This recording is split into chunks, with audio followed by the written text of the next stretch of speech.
आकाशवाणी मुंबई.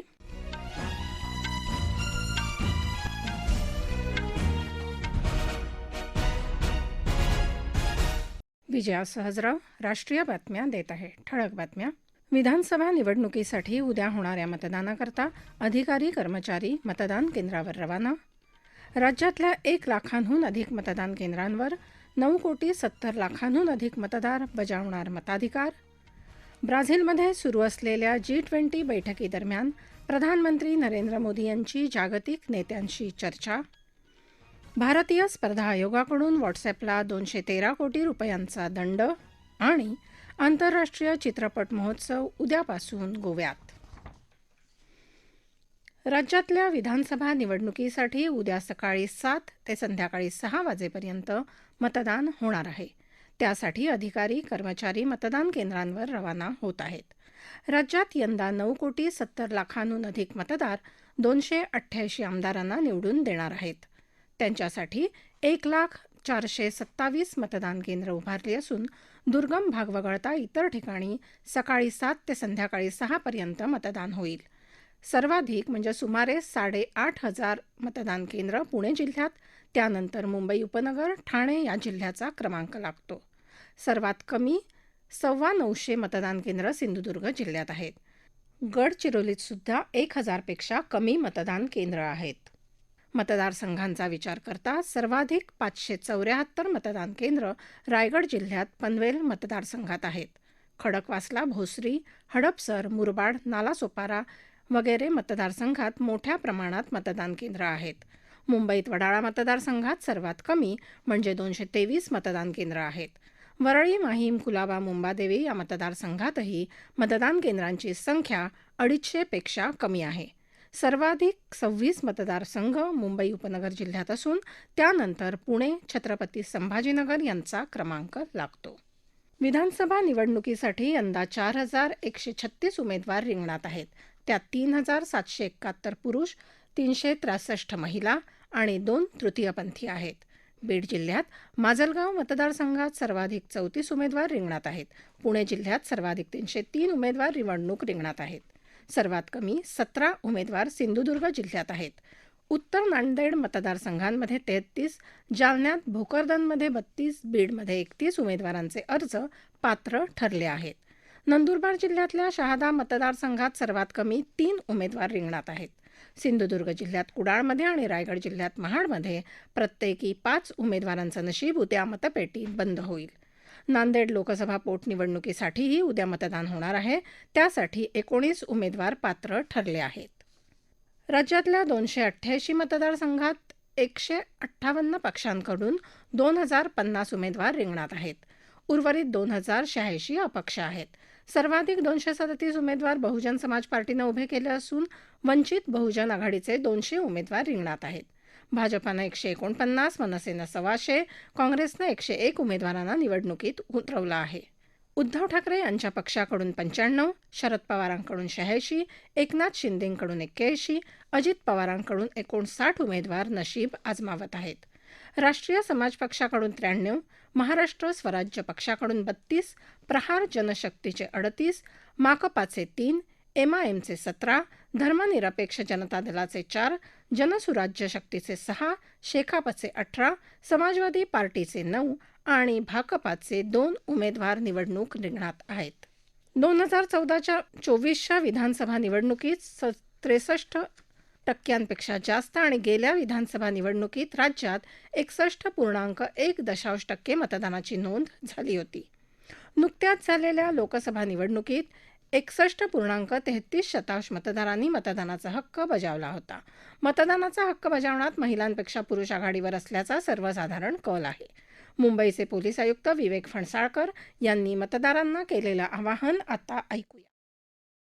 20 तारखेला सकाळी 7 ते संध्याकाळी 6 मतदान होणार आहे. या दिवशी या दरम्यान आपण सर्वांनी आपल्या मतदानाचा हक्क, आपला मतदानाचा अधिकार आणि मतदानाचं कर्तव्य बजावावं आणि शांततेमध्ये मतदान करावं. यंदा मतदानाचं प्रमाण वाढावं यासाठी निवडणूक आयोग, स्थानिक प्रशासन, स्वयंसेवी संस्था यांनी विविध उपाययोजना केल्या आहेत. सर्वत्र मतदान केंद्रांची माहिती देणाऱ्या मतदान चिठ्ठ्या निवडणूक आयोगानं घरोघरी पोचवल्या आहेत. मुंबईत एकाच ठिकाणी मोठ्या प्रमाणात मतदान केंद्र असल्यानं विविध रंगांनी ही केंद्र सजवली आहेत आणि मतदान चिठ्ठ्यांवरही त्या रंगांचे स्टिकर लावले आहेत. त्यामुळं मतदारांना त्यांचं मतदान केंद्र शोधणं सोपं होईल. मतदान केंद्रांवर कार्यरत कर्मचाऱ्यांसाठी रेल्वे आणि मेट्रोनं अतिरिक्त वेळासाठी सेवा उपलब्ध करून दिल्या आहेत. मुंबईत दिव्यांग आणि ज्येष्ठ नागरिक मतदारांना त्यांच्या घराजवळून मतदान केंद्रापर्यंत जाण्यासाठी मोफत वाहन व्यवस्थेचीही सोय आहे. नागपुरात पारडशिंगा इथं माजी गृहमंत्री अनिल देशमुख यांच्या गाडीवर काल रात्री दगडफेक झाली. या घटनेत देशमुख यांच्या डोक्याला मार लागला असून प्रकरणाचा तपास सुरू असल्याची माहिती पोलिसांनी दिली आहे. हिंगोली जिल्ह्यात कळमनुरी विधानसभा मतदारसंघातले वंचित बहुजन आघाडीचे उमेदवार डॉक्टर दिलीप म्हस्के यांच्या गाडीवर रात्री दगडफेक झाली. त्यात त्यांच्या डोक्याला मार लागल्याने त्यांच्यावर नांदेडच्या खासगी रुग्णालयात उपचार सुरू आहेत. झारखंड विधानसभा निवडणुकीच्या दुसऱ्या टप्प्यातलं मतदान उद्या होत असून त्यासाठी सर्व व्यवस्था पूर्ण आहे. उद्या सकाळी 7 वाजल्यापासून ते संध्याकाळी 5 वाजेपर्यंत झारखंडमध्ये मतदानाची वेळ आहे. मतदान सुरळीत पार पडावं यासाठी राज्यभरात एकूण 14,218 मतदान केंद्र उभारण्यात आली आहेत. केंद्रीय निमलष्करी दलाच्या 600 तुकड्या संवेदनशील भागात तैनात करण्यात आल्या आहेत. या राष्ट्रीय बातम्या आकाशवाणीच्या मुंबई केंद्रावरून देत आहोत. विधानसभा निवडणुकीत विजयाची माळ कुणाच्या गळ्यात पडणार? विविध मतदारसंघांमध्ये अटीतटीच्या लढतीत कोण बाजी मारणार? सर्वात जास्त जागा कोणता पक्ष जिंकेल आणि सरकार कोणाचं येणार याची उत्सुकता सर्वांनाच वाटते. ही उत्कंठा कळसाला पोचेल मतमोजणीच्या दिवशी येत्या 23 तारखेला. म्हणूनच त्या दिवशी आकाशवाणी प्रादेशिक वृत्त विभाग सकाळी 9 वाजल्यापासून सादर करणार आहे दर तासाला निवडणूक विशेष बातमीपत्र आणि दिवसभर विश्लेषणपर चर्चात्मक कार्यक्रम निवाडा जनतेचा.